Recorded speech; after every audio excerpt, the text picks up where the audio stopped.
चलिए दोस्तों, माधव पहल एकेडमी में दीपक सर आप सबके बीच में। आज मैं आपको कोई मोटिवेशन क्लास नहीं देने वाला। मैं आपको आज दो डिफरेंसेस को क्लियर करूंगा जो अधिकतर सिविल सर्विस स्टूडेंट के लिए हर पेपर में इम्पॉर्टेंट होता है। साथ ही साथ में इंडियन सिटीजन्स को इसकी नॉलेज भी होना चाहिए, जिसे आप नीति निर्देशक तत्व कहते हो और मौलिक अधिकार कहते हो।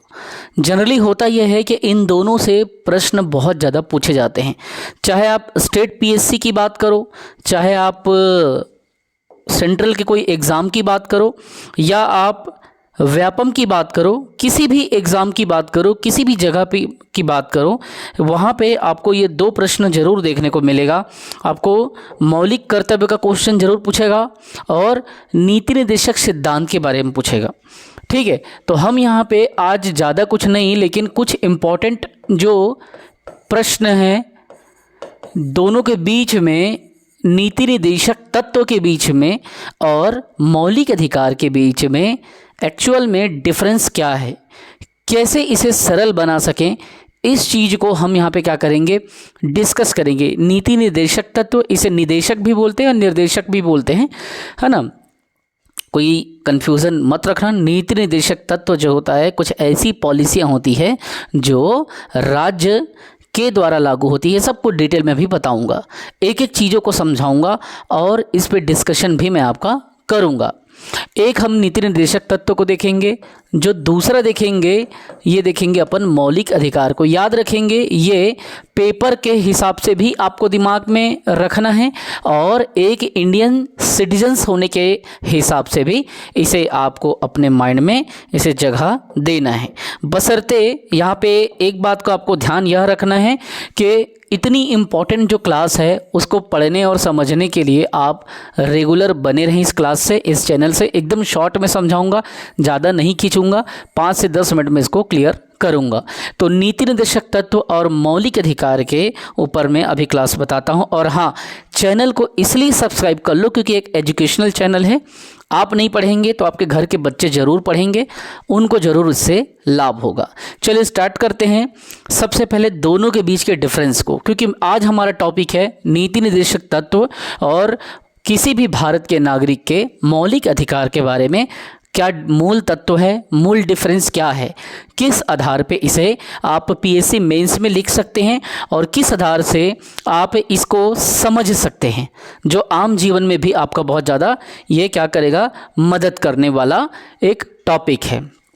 देखिए, अगर मैं बात करता हूँ नीति निर्देशक सिद्धांत की, तो सबसे पहले आपको यह जानना पड़ेगा कि इसको संविधान ने कहाँ से आत्मसात किया और कहाँ से इसको धारण किया। तो सबसे पहला जब अपना बात होती है तो इसे कहाँ से धारण किया, कहाँ से अपनाया या आत्मसात किया, जो आपको लिखना है आप इसे लिख सकते हैं। तो इसे नीति निर्देशक तत्व को आयरलैंड से इसे स्वीकार किया गया, यहाँ से आत्मसात किया गया। तो पहला बात तो हमने समझा कि इसे कहाँ से, तो आयरलैंड के संविधान से इसे क्या किया गया, वहाँ से हमने लिया है।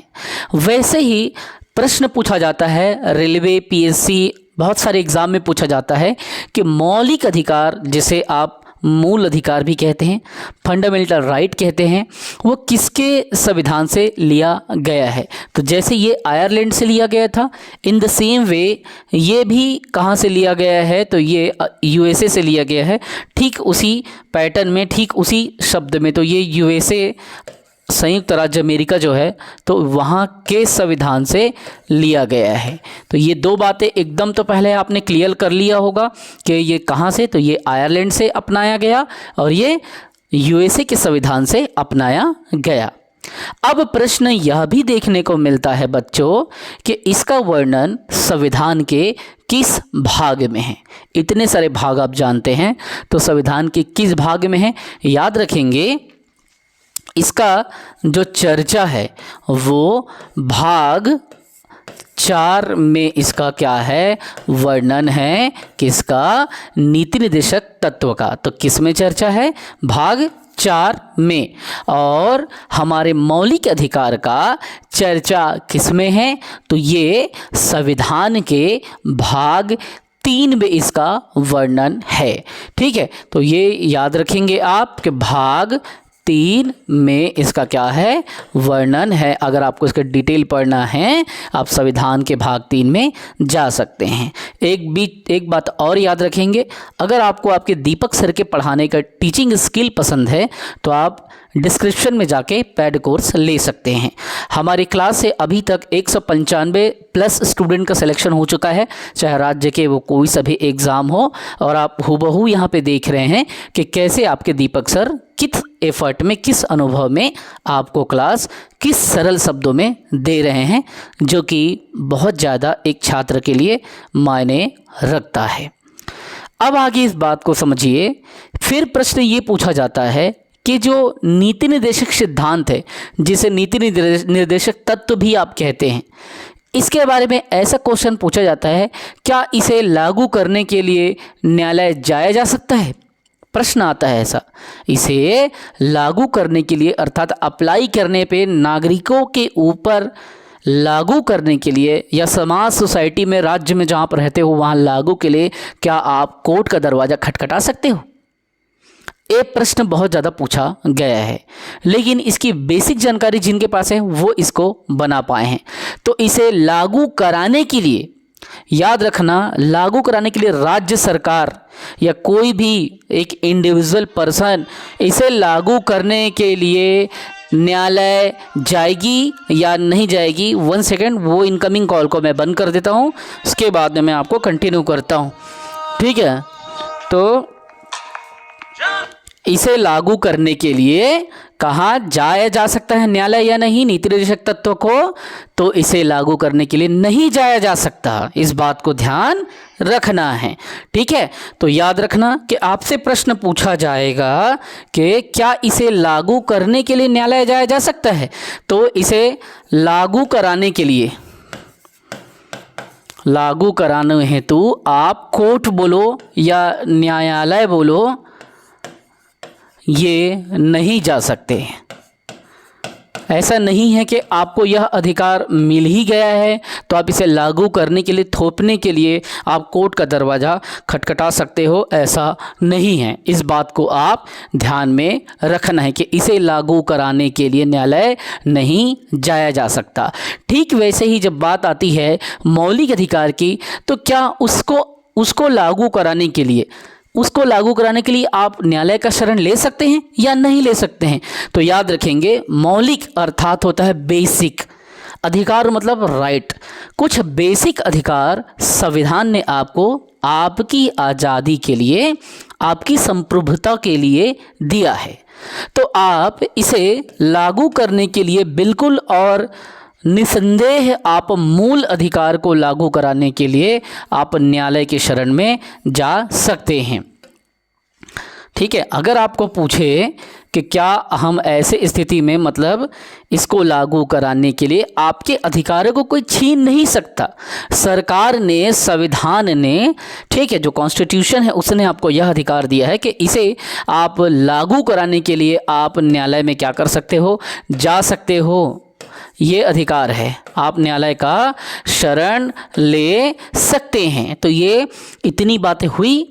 कुछ और बातें यहाँ पे आपको ध्यान में रखना है कि ये किसके भलाई के लिए है। जो नीति निर्देशक तत्व है वो किसके भलाई के है? क्या एक व्यक्ति के भलाई के लिए है?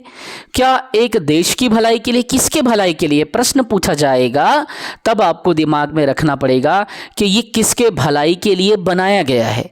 तो ये जो सेगमेंट है ये समाज के लिए, एक अच्छे सभ्य अर्थात कल्याणकारी समाज के लिए, समाज की भलाई के लिए नीति निर्देशक तत्व को बनाया गया है, इसे लागू किया गया है। ठीक है, तो समाज की भलाई हेतु इसे संविधान में स्थान दिया गया है।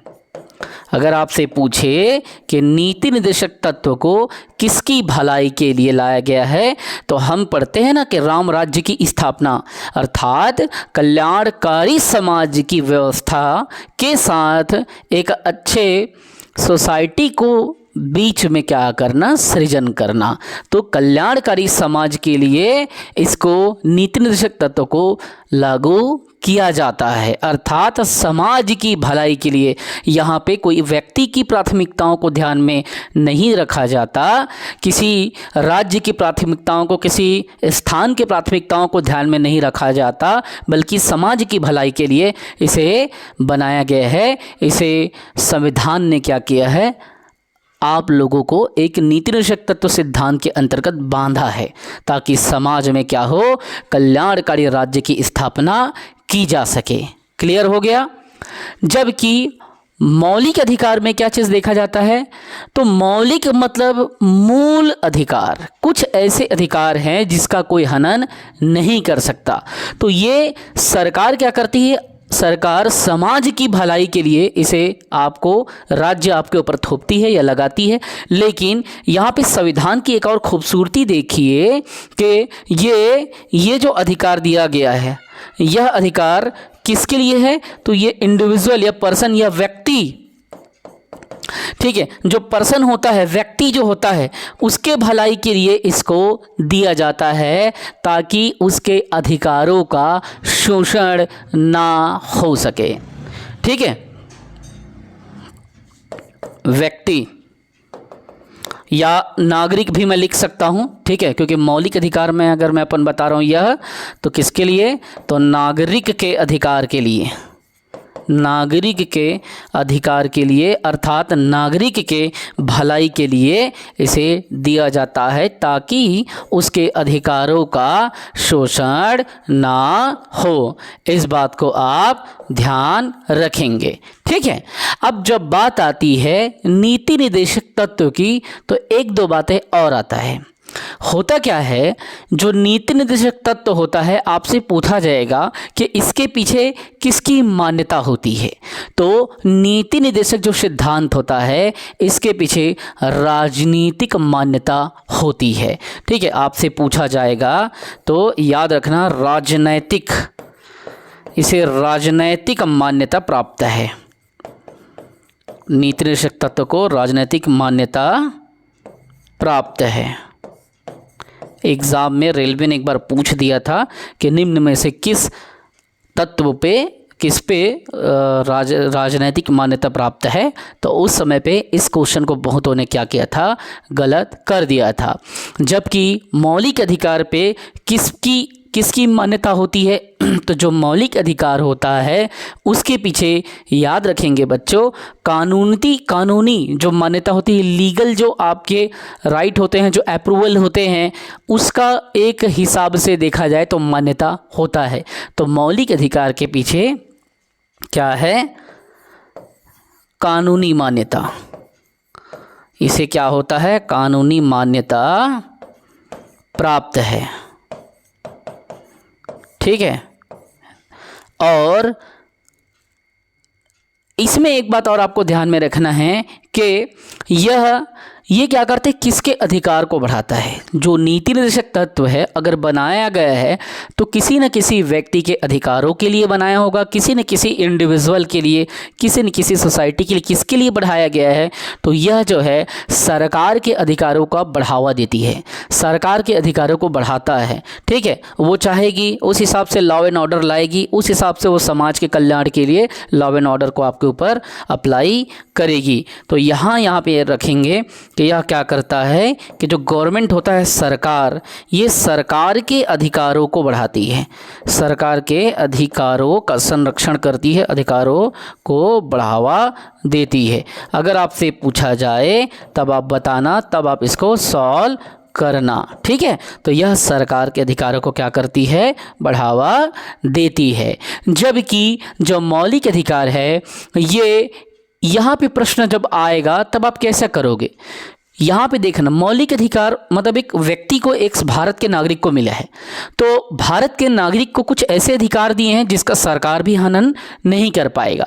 तो ये क्या होगा, जो मौलिक अधिकार है सरकार के इम्पोर्टेंस को, सरकार के महत्व को थोड़ा यहाँ पे बौना कर देता है, अर्थात सरकार के महत्व को घटा देता है। ठीक है, इसमें व्यक्ति का महत्व बड़ा रहता है, क्योंकि व्यक्ति के अधिकारों का महत्व बड़ा रहता है इसमें। ठीक है, क्योंकि मौलिक अधिकार नाम से ही पता चल रहा है किसी भारतीय नागरिक का मूल अधिकार है, अर्थात जैसे सरकार के अधिकारों को बढ़ावा देती थी ये वाली नीति निर्देशक, तो यहाँ पे क्या होगा, ये सरकार के अधिकारों को कम करेगी, अर्थात व्यक्ति के मूल अधिकार, व्यक्ति के अधिकारों का रक्षा करेगी। तो व्यक्ति के अधिकारों का रक्षा हो रहा है, कुछ भी अपने हिसाब से नियम कानून बना के सरकार तुरंत आपको अंदर नहीं कर सकती, उसके लॉ एंड ऑर्डर देखना पड़ेगा, वारंट जारी करना पड़ेगा, फिर उसके बाद में 24 घंटे के अंदर में आपको पेश करना पड़ेगा जज के सामने, ये बहुत सारी चीज़ें हैं।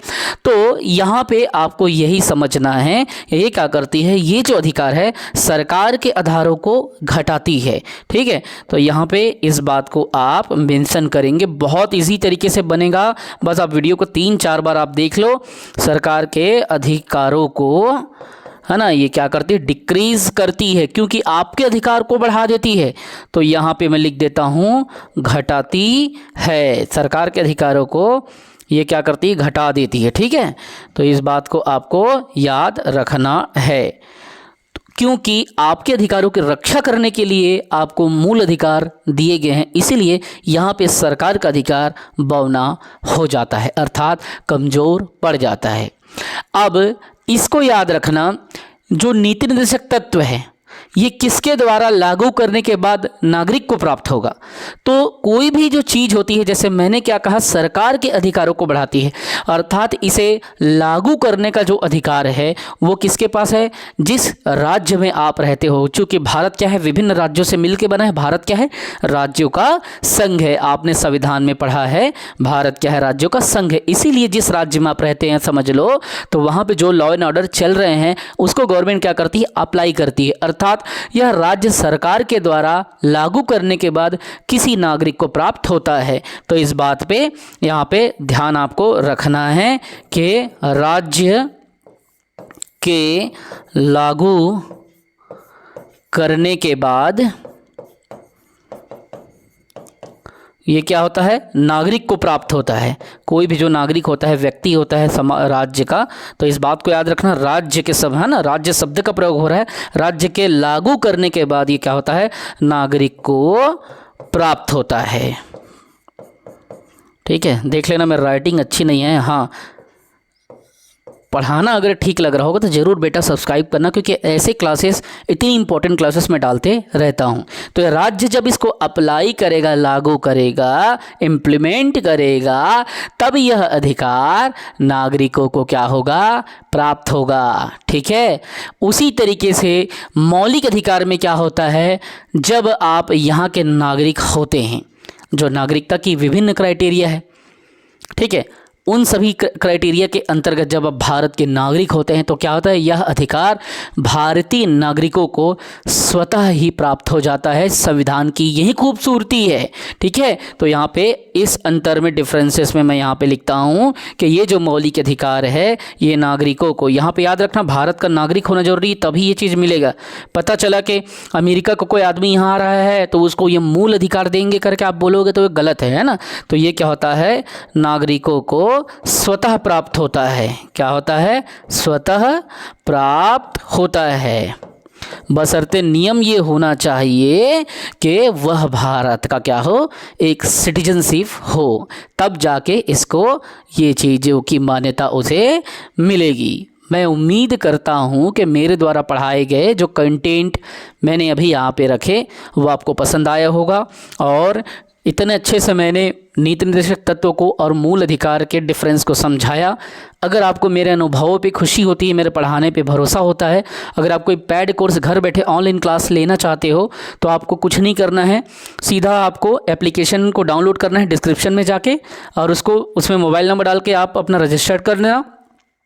फिर उसके बाद में आपको क्या होगा, आपके पसंद का कोर्स आपको मिल जाएगा। जो कोर्स आप चाहेंगे, पीएससी का, व्यापम का, हॉस्टल वार्डन का, जो भी चाहेंगे आपको मिल जाएगा। और याद रखेंगे हमारा जो लोगो है, हमारा जब आप गूगल प्ले स्टोर से मान लो अगर इसको डाउनलोड करना चाहोगे तो हमारा लोगो कैसा है, तो ये देखिए, ये ऐसा आपको पूरा साइन दिखेगा, ऊपर में माधव अर्थात कृष्ण दिखेंगे, माधव पहल अकेडमी लिखा रहेगा और यहाँ पे दीपक लिखा रहेगा, जिसमें लिखा रहेगा कि प्रयत्नशील मानव सुख पाता है। हिंदी में ऊपर में लिखा होगा संस्कृत में यत्नवान सुख मेधते। यहाँ से स्क्रीन से दिखता नहीं है आपको, यहाँ दूर से दिख रहा होगा और यहाँ से इस डायरेक्शन में देखने में तकलीफ होती है। तो आप इसे डाउनलोड करो और डाउनलोड करने के बाद में अपना मोबाइल नंबर डाल के जो भी कोर्स आपको पसंद होगा आप उस कोर्स को क्या करो, परचेस कर लो। ठीक है। और एक बात याद रखना, कभी भी कोई भी कुछ भी कहे आप सलाह सिर्फ उससे लो।